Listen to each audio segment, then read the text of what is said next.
พี่น้องยูกีเพ่นผักกากับพี่น่ะไปฮอดใดแล้วบุตอนแรกว่าเป็นอ้ายเป็นน้องเอาไปเอามาสิเริ่มกินแล้วดิข่อยว่าน่ะอาจารย์ประจักษ์ให้กะเสียจากคู่กินสิเป็นคู่จริงดิให้ไหทองคำตอนนี้เข้าไปให้เบิ้นแม่สีชมพูอ่องต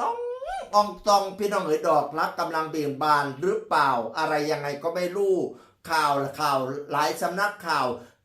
พากันเผยแพร่พากันตีข่าวเรื่องราวของน้องยูกิกับพี่น้องเอ๋ยปุ่นตั้งแต่งานบ้านเกิดว่ะเห็นรูปครูเห็นรูปอะไรทำไมน่ารักสุดมีกิจกรรมรวมกันจับมือกันเต้นล่ำน้ำกันเบากันตอบกันคำนั้นคำนี้จะผิดวันแววโอ้ยอิจฉ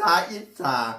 คือคำเขาได้เบิ่งหนังเบิ่งละครผู้บ่าวพระเอกรอๆกับนางเอกสวยๆเขาเบิ่งไปเขากะอินเขากะมีความสุขเนาะพี่กะรอบัดเนี่ยยูจีกะสวยข้าเจ้ามีความกิจกรรมร่วมกันเขากะ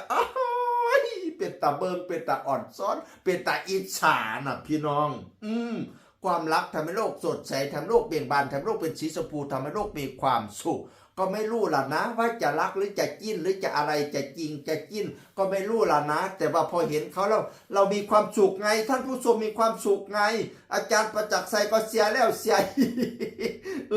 นี่กันออกคอนเสิร์ตครูนับกันดีไปงานครูด้วยค่ะไปงานครูด้วยค่ะเจ้าของมื้อนี้มีงานครูเด้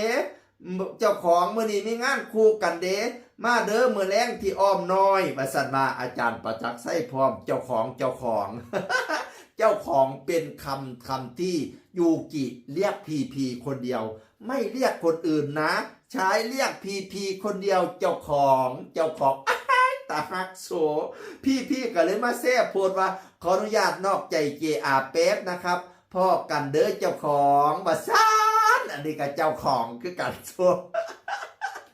เป็นตาฮักเป็นตาแพงเป็นตาแย้งเป็นตาเบิงสิเฮ็ดดนตรีให้เด้ว่ามันสิออกเสียงเกินความกันติอาจารย์ประจักษ์ไสสิจัดการให้ติได้จังไดไปฟังคลิปตาฮักน้อยนึงพี่น้องได้ค่ะพ่อนั่นแหละสั่งทำดนตรีแล้วนะเอาคีย์เดิมบ่กะสิมีผู้เดียวนั่นแหละพ่อเพราะว่าผู้อื่นกับบ่น่าจะให้หนูอื่นเจ้าของได้พอหนูจะเป็นคักจะเป็นอะไรคุณแม่จะเป็นของฉันเป็นคนสีแปลกๆหน้ามันแขกตาก็ผมยาวผิวพรรณออกเป็นสีขาวๆความสูงความยาว190พอดีคุณบางร่างเดี๋ยวลองชมใส่เส้นคล้อง10 บาทพอดีดูอย่างไรเขาก็มีราศี28พอดีอายุพอประมาณของคลิปแรกแล้วเนาะสุบจันทร์ประจักษ์ไสซุ่มลูกคู่กับพากันเฮ้ดีให้คลิปที่2นี่เป็นการร้องเพลงสาวน้ำพองห้องไห้ของน้องไม้เพียงสุมเพ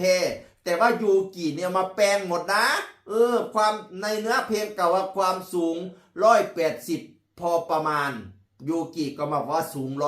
190อายุ25ยูกิก็มาแปลงเป็น2828นี่อายุพีสูง190ก็ส่วนสูงพีมันชัดเจนหรือยังมันชัดเจนหรือยังอาจารย์ประจักษ์ไสก็ถามว่าชัดเจนหรือยังชัดเจนหรือยังเราก็รอติดตามตอนต่อไปเนาะว่ามันจะเป็นอย่างไรอะไรทำไมพี่น้องเอ๋ยเฮากะ